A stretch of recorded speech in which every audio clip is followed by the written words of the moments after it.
말씀 준비되나요? 네.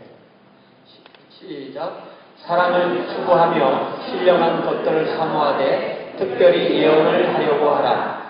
방언을 말하는 자는 사람에게 하지 아니하고 하나님께 하나니 이는 알아듣는 자가 없고 영으로 비밀을 말함이라.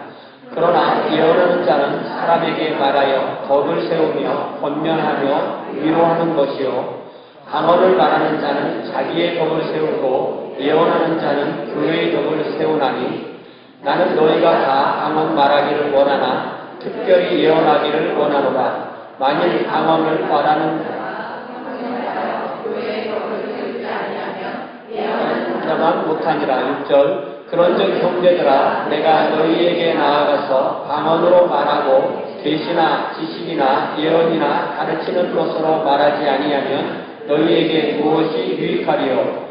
혹 필이나 검은고와 같이 생명 없는 것이 소리를 낼 때 그 음의 분별을 나타내지 아니하면 필이 부는 것인지 검은고 타는 것인지 어찌 알게 되리요. 만일 나팔이 분명하지 못한 소리를 내면 누가 전투를 준비하리요.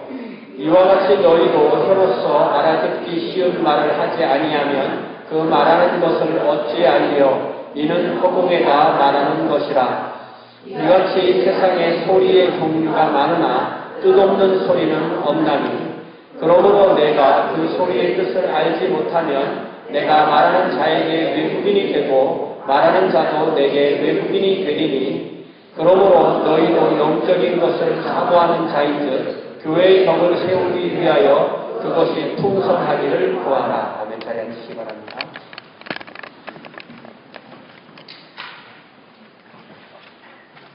네, 성경 일어나서 읽는 거 어려워요? 힘들어요?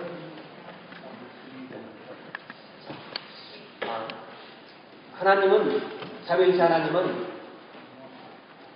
존재하실 뿐만 아니라 말씀하시는 하나님이십니다. 어떤 하나님이시라고요? 말씀하시는 하나님. 예, 유명한 책 제목입니다. 프랜시스 셰퍼라는 분이 쓰신 거기 계시며 말씀하시는 하나님. 예를 들자면 창세기로가 펴면은 하나님께서는 말씀하심으로 빛이 있으라 이렇게 말씀하심으로 빛을 창조하셨죠. 또 우리에게 오신 예수님, 성자 예수님은 말씀이 사람이 되신 분이세요. 또 성령 하나님은 우리 안에 계셔서 소통하시는 영이세요. 여러분, 저는 성령을 부르는 말이 많지만 저는 성령을 부를 때 소통의 영, The Spirit of Communication 이렇게 부릅니다. 왜냐하면 성령님이 우리 안에 계심으로 우리가 하나님과 소통할 수 있고 성령님이 우리 안에 계심으로 우리가 믿지 않는 자들에게 우리의 복음을 전할 수 있고 성령님이 우리 안에 계심으로 성도들 안에 서로 같이 은혜를 나누고 말씀을 나눌 수 있고 제가 설교할 때 여러분이 아멘하고 여러분이 또 말씀을 전할 때 또 다른 사람들이 아멘할 수 있는 것이 성령님이 소통하게 하시기 때문인 것입니다. 인격 대 인격의 소통. 하나님도 인격이시고 하나님이 주신 사람도 인격이기 때문에 인격 대 인격의 소통은 주로 언어라는 그 매개체를 통해서 이루어집니다. 그러므로 언어의 주된 기능은 바로 소통이죠. 이렇게 볼 때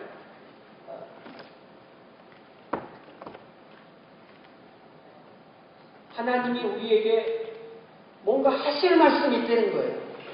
또 우리가 하나님께 드릴 말씀이 있는 거예요. 이 과정을 통해서 우리는 계속 소통합니다. 계속 소통하죠.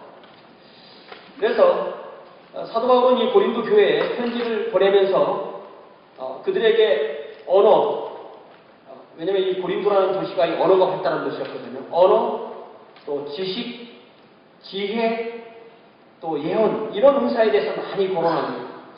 사도 바울이 이 고린도라는 지역에 1년 반을 머물면서 그 교회를 개척할 때 주로 사용한 도구가 바로 그의 언어를 통해서 나오는 지혜나 지식이나 계시나 가르침이나 그런 것이었습니다. 그러니까 언어라는 이 매개체를 통해서 교회를 세운 거죠. 또 사도 바울이 고린도라는 곳에 교회를 세워놓고 이제 다음 곳으로 장소로 이동했을 때 그 다음에 오신 목사님이 그 유명한 아볼로 목사님이신데요. 네, 영어로는 아폴로, 우리가 어릴 때 아폴로 이런 말 많이 들었죠. 아폴로가 거기서 나온 말입니다. 아폴로 목사님이 오셨는데, 이 아폴로 목사님은 당대에 이 수사, 이 말을 잘 하는, 말을 잘하고 글을 잘 쓰는 그 학문에 있어서 최고의 전문가라고 할 정도의 그 정도 평을 받는 그런 사람이 바로 이 아볼로 목사님이었습니다.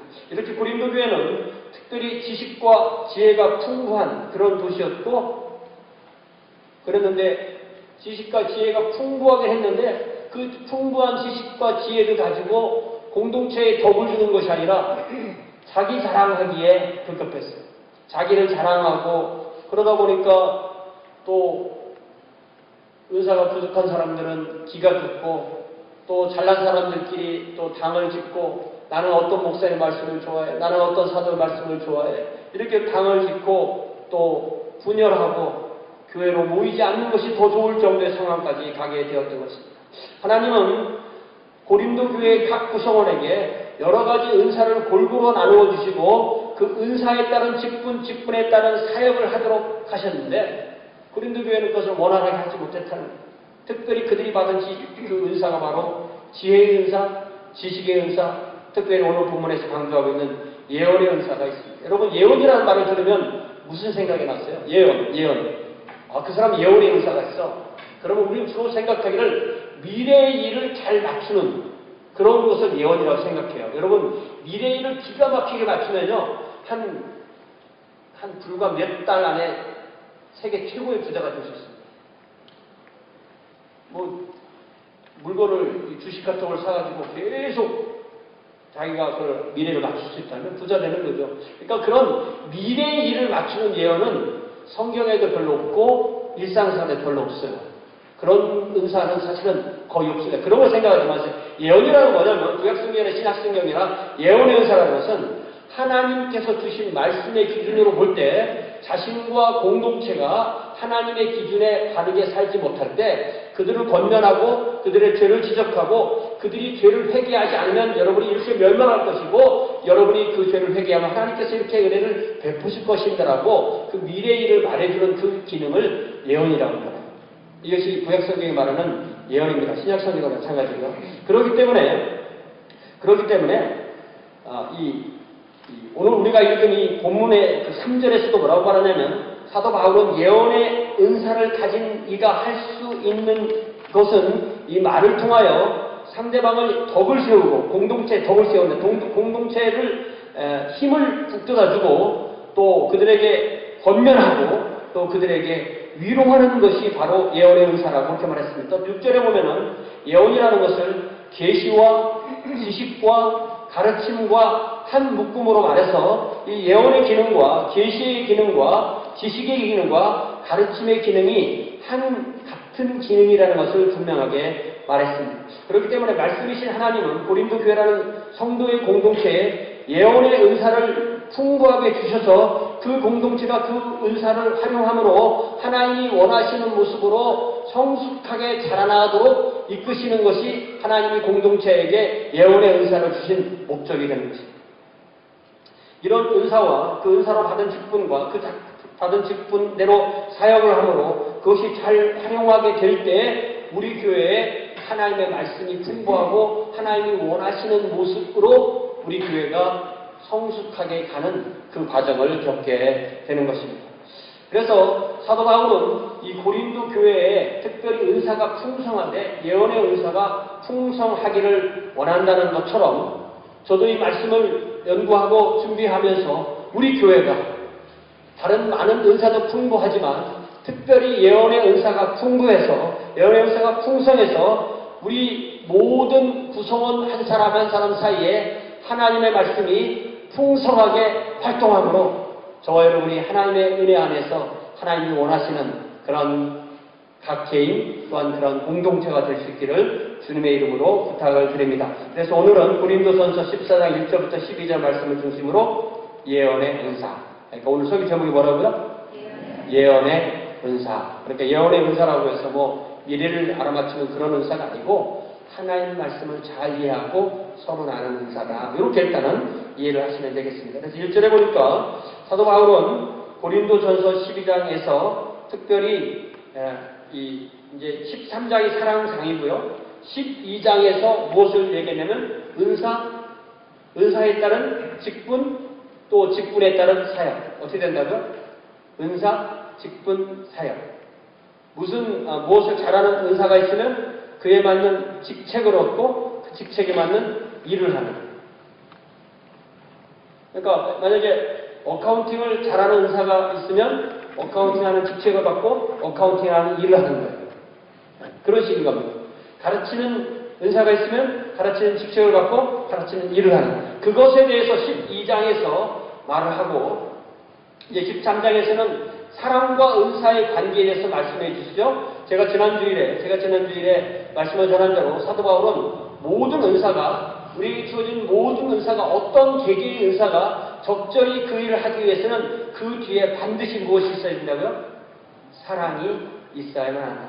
사랑이 있을 때 예언이나 방언이나 지식이나 구제가 각각 그 역할을 다할 수 있다는 거죠. 그래서 사랑이 있을 때 개개의 모든 은사가 그 정확한 기능을 발휘한다는 것입니다. 그래서 제가 여러분들이 다 잊어먹으셨겠지만 지난 주일에 말씀을 전한 것을 기억을 해보시라고, 사랑을 제가 뭐로 비유했죠?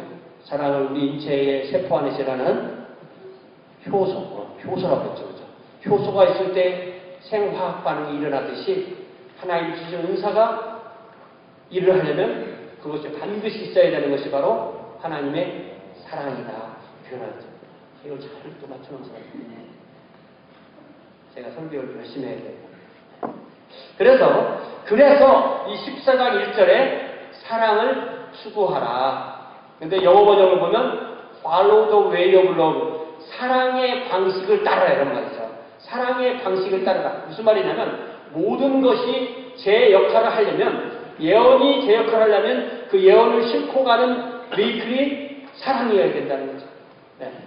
구제가 제대로 되려면 그 구제를 가지고 가는 그 매체가 사랑이어야 된다는 것입니다. 그것이 바로 사랑의 방식을 따르라는 말을 우리가 이해를 할 수 있는 것입니다.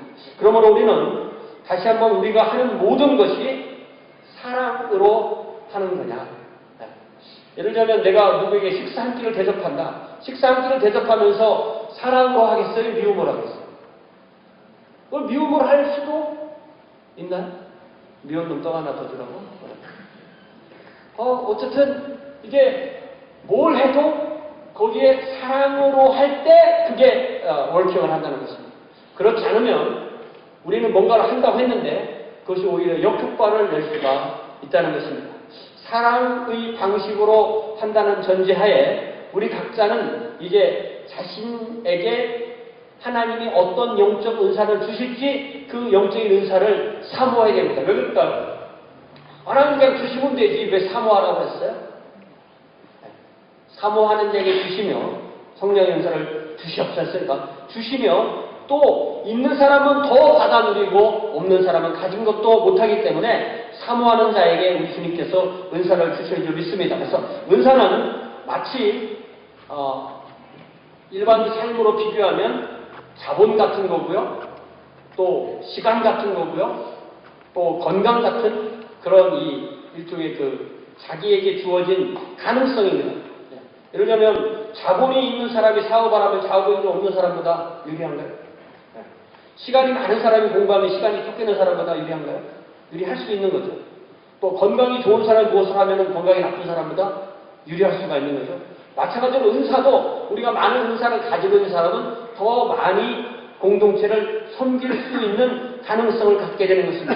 은사를 받으면 그에 맞는 직분을 받고 직분을 받으면 그에 맞는 사역을 감당합니다. 우리 교회가 어른으로부터 어린아이까지 한 사람도 빠짐없이 모두가 다 하나님 앞에 이러한 은사를 받음으로써 그 은사로 이렇게 받는 은사에 맞는 직분을 받고 직분에 맞는 일을 할 때 우리 교회는 주님의 몸이라는 거대한 우주적인 주님의 몸을 이루는 일부분으로서의 우리 교회가 우리 역할을 잘함으로써 주님의 몸 전체에서 우리 교회 부분이 활발하게 움직이게 되는 거죠. 너무 큰 비유가 너무 크니까 그렇게 생각하지 않고 만약에 주님이 머리이시고 우리 교회 전체가 주님의 몸이라고 할 때 여러분이 다 각각 하나의 지체라고 한다면 어떻게 생각하시겠어요? 만약에 내가 활발하면 나로 인하여 다른 지체가 힘을 얻는 것이고 내가 활발하지 않으면 나로 인하여 주님의 몸의 한 부분이 문제가 생기게 되는 것입니다. 그러므로 우리 각자는 한 사람의 그리스도인을 동시에 또 한 교회의 공동체의 지체로서 자기가 차지하고 있는 그 부분이 바로 움직일 때 공동체가 사는 거죠. 여러분 예를 들자면 새끼손가락을 망치로 때려서 아파. 그러면 다른 몸은 생각하기를 새끼손가락아 너는 아파라 나는 안 아프니까 좋다. 이게 안 되잖아요. 그죠? 이게 되나요? 편두통이 왔어요. 꼴찌가 3초에 한 번씩 찌끈거리가 아파. 근데 난 편두통이 와도 행복해. 뭐 이게 잘 안 되잖아요. 여기만 아픈데 온몸에 있는 거예요. 마찬가지로 우리가 주님의 몸의 지체로서 주님께로부터 받은 은사를 가지고 직분을 받고 우리가 활동적으로 일을 하면은 우리 교회 전체가 활발하게 움직이는 살아있는 공동체가 되는데 만약에 내가 그 일 열심히 하지 못하면 나로 인하여 공동체 전체가 아플 수가 있다는 거죠. 그러니까 우리가 전체가 살아있다는 얘기는 우리 교회 전체가 살아있다는 얘기는 우리 교회 전체 공동체 모든 사람이 하나도 빠짐없이 다 살아있을 때 그때 건강하다고 말하십니다. 우리 몸도 건강하다 건강하지 않다는 것이 어떤 수치로 말을 하거든요.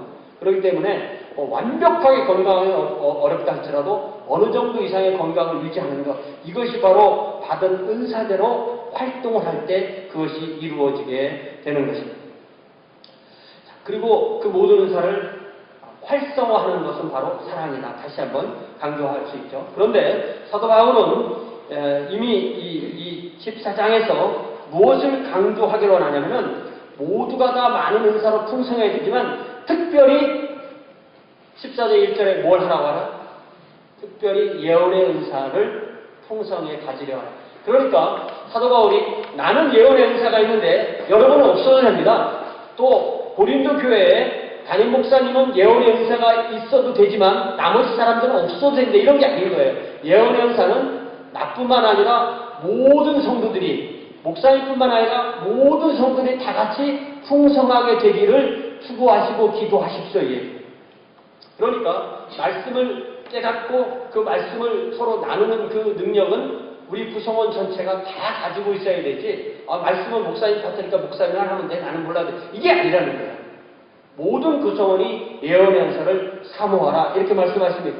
그러면서 특별히 예언의 은사를 방언의 은사와 비교하고 대조하면서 각 은사의 특징과 장점과 또 제한점까지 말씀하고 있습니다. 간략하게 말하면 예언과 방언을 구별해서 말하자면 방언기도, 소위 방언기도로 말하는 방언의 은사는 개인의 유익을 위한 것이라면 왜 예언의 은사를 강조해서 받으라고 하냐면 예언의 은사는 바로 자신의 유익뿐만 아니라 공동체의 유익을 위한 것이기 때문이다. 신령한 은사를 받기를 열정적으로 간절히 기도하고 받되 모두가 특별히 예언의 은혜를 받기를 사모하라는 것입니다. 사도 바울의 가지사는 이처럼 한 사람 한 사람의 성도에만 머무르는 것이 아니라 고린도 교회라는 전체 공동체가 전체적으로 하나님의 말씀이 풍성하게 거하고 풍성하게 움직이고 그로 인하여서 온 세상에 우리 주님을 드러내는 그런 공동체로 드러나게 하는 것에 관심사가 있다는 것입니다. 그렇기 때문에 우리 교회도 우리 교회 구성원이 각각 자신의 영적인 유익을 위해서 기도하는 동시에 또한 우리 교회라는 공동체의 유익을 위해서 기도할 때 자신이 예언의 은사로 성숙해질 뿐만 아니라 또한 내 그 은사가 또 우리 교회 안에서 활용됨으로써 우리 교회 전체가 주님의 말씀으로 성숙하게 가는 것 이것이 바로 우리가 추구해야 될 방향인 것입니다. 그래서 예를 들어 이전에 보니까 이제 방언을 설명을 합니다. 방언이 뭐냐? 여기서 말하는 방언은 소위 우리가 말하는 방언기도라고 하는 것이거든요. 사람에게 하는 말이 아니고 하나님께 드리는 기도의 말이고 심지어 본인을 포함해서 그것을 알아듣는 사람이 없고 자신의 영이 비밀스러운 내용으로 하나님과 소통하는 기도가 방언기도이다. 결국 방언은 하나님과 1대1의 관계로 소통하는 영적인 대화이다. 이렇게 말하는 것이죠. 반면에 3절에 보니까 예언하는 자는 예언은 사람에게 말하는 것이고 그 결과 상대방에게 그 말하는 대상에게 힘을 주고 격려하고 위로하는 것이 바로 예언이다. 그렇기 때문에 예언의 기능을 가진 사람은 교회에서 무엇을 하게 되느냐면 설교를 하게 되고 성경 공부를 가르치게 되고 상담을 해주게 되고 권면을 해주게 되고 위로해주게 되고 조언해주게 되는 이런 일을 교회에서 자연스럽게 하게 된다는 것입니다. 이로써 우리가 알 수 있는 것은 예언의 기능은 목사나 성경 공부 교사에게만 필요한 것이 아니라는 것입니다. 모든 성도가 말씀을 듣고 배우고 나눠야 하기 때문에 우리 교회의 모든 공동체의 모든 구성원에게 필요한 것이 바로 무엇이냐면 예언의 기능이 필요하다. 그러니까 모든 구성원이 예언의 은사를 받아야 되는데 그렇다고 해서 모든 구성원이 다 받은 것은 아닐 수 있다는 것입니다. 그래서 설교, 교육, 상담, 권면, 위로, 조언 등이 항상 일반적인 방향으로만 흐르는 것이 아니기 때문에 우리가 서로 조언을 해주고 듣고 조언을 해주고 듣고 이렇게 하기 때문에 예언의 은사가 풍성할 때는 우리 교회가 훨씬 더 하나님께서 원하시는 방향으로 성장할 수 있다는 것이 우리가 적용해 볼 수가 있는 것입니다. 그러므로 우리에게 주신 이 은혜와 지혜를 예언의 은사를 활용함으로써 소통이 이루어질 때 아주 풍성한 공동체가 되는 것이죠. 구성원 누구나 예언할 수 있고 누구나 예언을 들을 수 있는 그런 공동체가 가장 건강하고 가장 활발한 공동체가 되는 것입니다. 우리가 우리 몸에 대해서 잘 모르지만 우리의 몸도 좀 생각해 보면 우리 몸이 한 60조 개의 세포로 이루어졌는데 제가 잘 모르지만 제가 아는 생물적 그런 보통 사람이 아는 상식이죠. 생각한다면 제 느낌은 그렇습니다. 이 세포 하나가요 60조의 세포와 서로 소통할 수 있는 것 같아요. 그냥 세포 하나는 옆에 세포만 소통하는 것이 아니라 전체와 소통할 수 있는 그런 그 생명체가 아주 왕성한 생명체이듯이 우리 모두가 하나님께서 구원해 주시고 또 주신 은사가 있다면 우리 모두가 누구와도 소통할 수 있고 누구와도 서로 은혜를 나눌 수 있는 그런 공동체가 바로 강한 또 건강한 공동체로 되는 것입니다. 특별히 우리가 이 예언의 은사를 받고 서로 나누는 것이 영적이고 신앙적인 것 위주로 이루어지겠지만 꼭 그것에만 머물러 있어서는 안 됩니다. 왜 그러냐면요. 우리가 예를 들자면 교회에서 말씀 배우고 예배 드리는 것은 영적인 거고 가게에서 장사하는 것은 세속적인가요? 그렇게 생각하세요? 그렇지 않습니다. 우리 하는 모든 일이 하나님께서 받으시는 것이 되어야 되고 먹든지 마시든지 무엇을 하든지 하나님이 받으시는 것이 되려면 내가 직장에서 하는 일, 집에서 하는 일, 주방에서 요리하는 일, 청소하는 일, 화장실 닦는 모든 일까지 하나님께서 받으시는 것이 되려면 그 모든 것이 영적인 것이 되어야 합니다. 그렇기 때문에 우리가 서로 모든 주제를 가지고 조언을 나눌 때도 그 주제가 다 영적인 것이라고 그렇게 이해할 수가 있습니다. 그러면서 제가 세상 일에 대해서 좀 더 많이 알아야 되는데 제가 많이 그런 면에서 부족하다는 것을 알 수가 있습니다.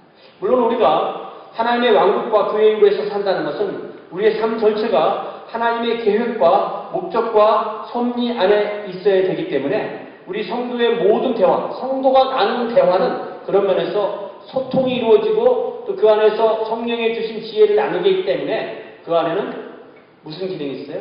예언의 기능이 그 안에 있다는 거죠. 그런데 그 기능이 활발하냐? 그렇지 않느냐는 것을 우리가 점검해 볼 수가 있는 것입니다.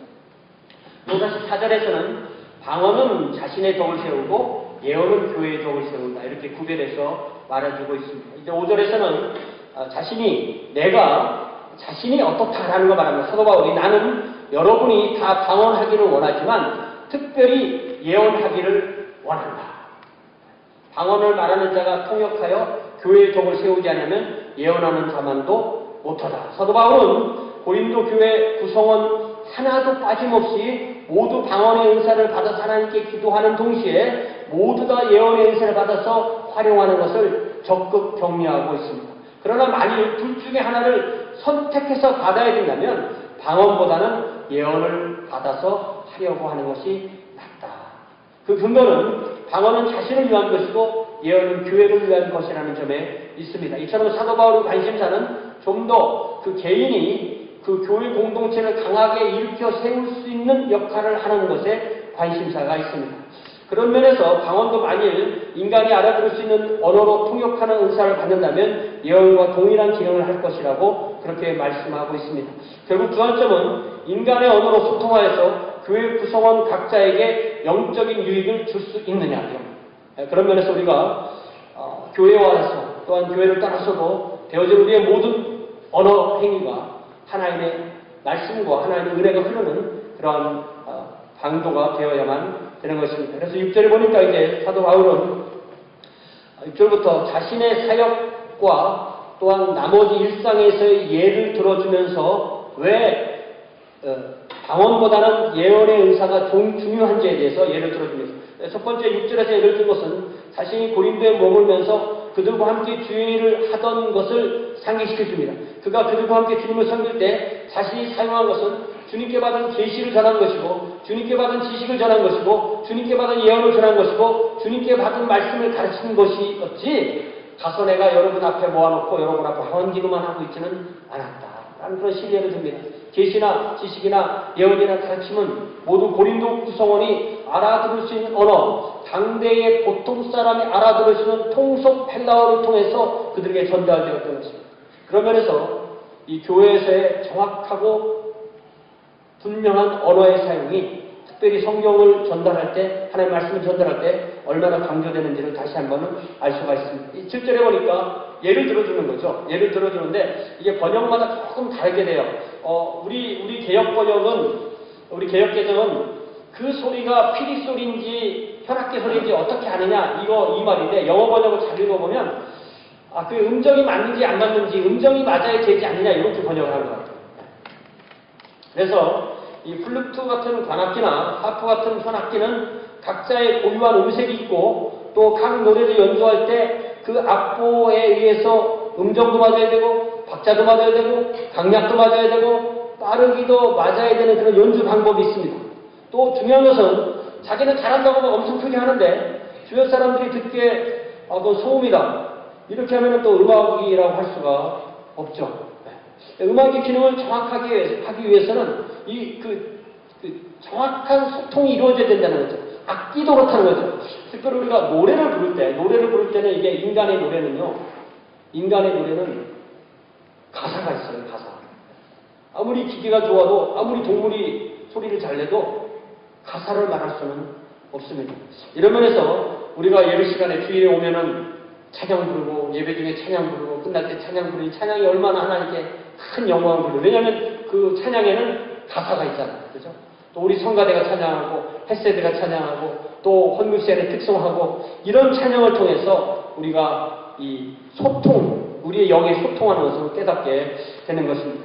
그런 면에서 이 사도 바울은 특별히 이 악기나 또 노래를 연주할 때 이 소통이 되어야 되고 분명하게 무엇을 한다는 것을 드러나야 되듯이 방언 기도를 하면은 이게 도대체 뭘 하는지를 주변 사람은 모른다는 것입니다. 그러나 예언의 의사가 있을 때는 공동체에 큰 유익을 준다. 이렇게 예를 드는 거죠. 또 8절에서의 예는 나팔입니다. 나팔은 오늘날에는 뭐 전쟁터에서 나팔을 쓰는지 모르겠지만 옛날에는 전쟁터에서 군인들이 이제 진영을 하고 수경할 때 아침에 일어나는 나팔, 기상 나팔이 좀 다르겠죠. 네. 밥 먹으라고 모이는 때의 나팔은 또 다르게 불어주고 또 적군이 왔을 때 적군과 전쟁을 할 때 공격하라는 나팔, 또 후퇴하라는 나팔, 또 이제 잘하는 나팔, 뭐 다 서로 다른 거죠. 그렇게 이 나팔이 서로 구별되게 부를 때 군인이 바르게 움직이는데 이 나팔수가 이 나팔을 똑바로 잘 못 불어가지고 이상하게 부르면 군대가 어떻게 제대로 활동을 하겠느냐. 마찬가지로 예언의 분명한 소리로 공동체 전체가 또 각 공동체의 구성원들이 무엇을 해야 되는지를 분명한 지침을 받을 수 있기 때문에 예언의 의사가 중요하다 이렇게 말하는 거죠. 9절에 지금까지 말한 세 가지 예를 이제 설명합니다. 이와 같이 여러분도 여러분의 혀로 알아듣기 쉬운 말을 하지 않으면 그 말하는 것이 전달되지 않으니까 결국 허공에 흩어질 수밖에 없다. 말하는 것이 마치 방언기도 하는 것 같이 돼서는 안 된다. 이렇게 말하는 것입니다. 혀로서 알아듣기 쉬운 말은 예언이고 알아듣기 쉽지 않은 말은 방언이라는 것입니다. 그런 면에서 우선 저 자신도 여러분한테 설교를 할 때 지금 저 최 목사가 하는 말을 도저히 못 알아듣겠어. 지금 뭔 말 하는 거야? 이러려면 이게 제 책임인 거예요. 제가 하는 말이 쉽고 명확하고 분명하게 전달되지 않으면 이게 소통이 안 이루어진다는 것입니다. 그런데 또 어떤 설교는요, 틀린 말 하나도 없어요. 그런데 새로운 것도 하나도 없어. 인사이트가 없어. 여러분, 우리 기도가 얼마나 중요합니까? 기도해야 됩니다. 아멘. 맞죠? 여러분, 또 전도가 얼마나 중요합니까? 전도가 맞죠? 말씀 공부도 참 중요하게 말씀. 아멘. 그러고 끝났어. 그것도 뭔가 좀 아니라는 거죠. 이 말씀을 더 알고 더 이 인사이트가 있고 뭔가 하나님의 그때 나에게 해주신 그 말씀을 듣기 위해서 좀 더 분명하고 좀 더 명확하고 좀 더 확실하게 말씀을 전하고 듣는 이런 이 기능이 분명하게 우리에게 필요하다는 것입니다. 말씀에서 새롭게 깨달은 사실을 또 듣고 또 그때 하나님이 우리 공동체에 주시는 말씀을 듣고 적용하는 것, 이것이 바로 예언의 은사를 활용한 설교의 기능이 되는 것입니다. 10절에 보니까 이같이 세상에 소리의 종류가 많다. 여러 가지 언어가 있지만 뜻없는 언어가 없다고 말합니다. 그러나 강원으로 드리는 기도는 하나님은 아는 언어이지만 사람들이 들을 수 있는 기도는 아니다. 이렇게 말합니다. 그러면서 11절에서 어떤 사람이 방언으로 기도할 때 나는 그 의미를 모르기 때문에 그와 나는 서로 외국인처럼 된다. 이렇게 말합니다. 그런 면에서 우리 교회는 특별히 예배 시간에, 특별히 설교 시간에 앞에서 설교하는 사람이 영어로 말하면 못 알아듣는 사람이 있어요. 또 앞에 설교하는 사람이 한국말로 말하면 못 알아듣는 사람이 있습니다. 외국인인 거죠. 언어 때문에.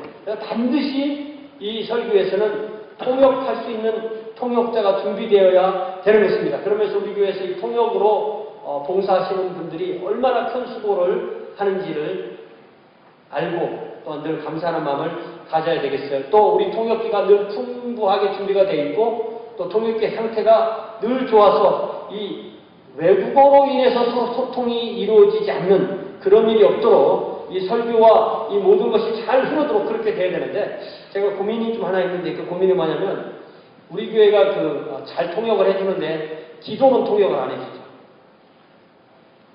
기도 통역해주면 좋겠어요, 안 해주면 좋겠어요. 사실은 기도도 어떻게 이 설교 시간에는 공적 기도도 언어가 다르면 서로 이해를 하지 못하기 때문에 영어를 못 알아듣는 사람이 영어 기도를 들으면 방언 기도죠. 한국어를 못 알아듣는 사람이 한국어 기도를 들으면 방언 기도입니다. 그런 면에서 사실은 기도도 통역을 해줘야 된다는 것이 원칙이라고 저는 그렇게 믿습니다. 이런 면에서 언어의 핵심은 소통이다라는 것을 우리는 다시 한번 11절에서 알게 됩니다. 마지막으로 12절에 보니까 그러므로 여러분도 영적인 것을 사모할 때 교회의 덕을 세우기 위해서 그것이 풍성하기를 구하라고 했을 때는 여기서 말하는 그것은 바로 예언의 은사가 풍부하기를 기도해라. 이렇게 고린도 교회를 격려합니다. 이런 면에서 우리 교회가 이 말씀을 적용하려면 우리 교회가 예언의 은사가 풍성하게 이루어지려면 아무래도 이 주일 예배 전에 여러분들이 자원해서 우리가 제공하는 그런 성경 공부반에 들어오고 또 주일 예배 후에도 주일 예배를 조금 일찍 끝내는 훈련을 하고 주일 예배가 마치면 점심도 맛있게 열심히 또 예언의 은사를 활용해서 서로 대화를 하면서 식사를 하고 탁탁탁 치우고 1시 15분부터 2시까지 어린이는 다 각자 자기 나이 반으로 들어가고 또 어른들은 또 성가대만 성가대 연습하고 나머지는 또 새가족반이나 또 기신자반이나 지도자반으로 이렇게 다 나누어서 오후에는 1시 15분부터 2시까지 다 같이 말씀 공부하고 또 그렇게 딱 마친 그렇게 할 때 우리 교회에 정말 하나님의 이 예언의 은사가 활용되어서 그것이 우리 전체 구성원에게 큰 역할을 미치는 그런 것이 될 것이라고 믿습니다. 그러기 위해서 우리 교회 모든 공간 또 모든 인원을 잘 활용하고 교재를 잘 선정하고 그래서 우리 교회 그렇게 말씀이 풍부한 그런 교회가 되는 것이 소망이 아니라 이런 소망이 아니라 반드시 그렇게 되어야만 하는 거예요. 그래서 1시 15분이 되면 모든 사람이 누군가는 가르치고 누군가는 배우는 그리고 가는 분 없고 다 같이 2시까지 이렇게 말씀을 공부하고 다 갈 수 있다는 그게 참 우리 교회 이런 예언의 은사가 풍부한 그런 교회가 되는 줄로 믿습니다. 이렇게 가르치고 배우는 과정이 일방적인 소통이 아니라 소그룹에서 이루어지기 때문에 또 쌍방이나 다자 간의 소통이 이루어져서 더욱더 나만 예언 행세를 받았고 당신은 받지 않았다는 것이 아니라 서로 받은 것을 나눔으로 서로가 풍성해지는 그러한 교회가 되어야 하는 것입니다. 이것이 바로 구성원 개개인이 모두가 다 살아있고 그로 인하여서 우리 교회가 건강하게 살아서 또 펄펄 활동하고 성장하고 그래야 하나님의 왕국의 대행기관으로서의 역할을 다하게 되는 것입니다. 사랑하는 우리 교회 성도 여러분, 그러므로 우리 다 같이 사모합시다. 무엇을? 예언의 은사. 예언의 은사가 특별하게 미래일을 맞추는 것으로 봤더니 그게 아니구나. 말씀을 사모하는 겁니다. 예언의 은사를 사모하여서 내가 가르치든지 배우든지 해야 되겠구나. 이 은사를 사랑으로 작동하게 하여서 우리 각자가 주님 안에서 서고 우리 교회가 강하게 설 수 있도록 합시다. 성령의 소통하게 하심을 통하여서 이 은혜로 우리가 교회 안에서도 힘을 얻고 또한 그 힘으로 또 이 한 주간 살 때도 세상에서 하나님의 은혜가 우리로 인하여서 소통될 수 있는 그러한 귀한 은혜가 저와 여러분에게 임할 수 있기를 주님의 이름으로 축원합니다. 함께 기도하겠습니다. 사랑의 아버지 하나님, 우리가 주의 말씀을 듣고 우리 각 사람에게 예언의 은사가 더욱 풍성하게 임하기를 주님 앞에 기도합니다. 주님, 그리하여 주님이 주신 말씀을 잘 깨닫고 또한 그렇게 살고 또한 그리하여 우리 교회가 하나님의 왕국의 대응기관이 될 수 있도록 우리 교회의 구성원 한 사람 한 사람 그리고 우리 전체로서의 우리 교회가 그렇게 주님의 말씀으로 인하여 성숙하고 강해지고 그리하여 온전한 역할을 다하는 귀한 교회를 인도하여 주옵소서.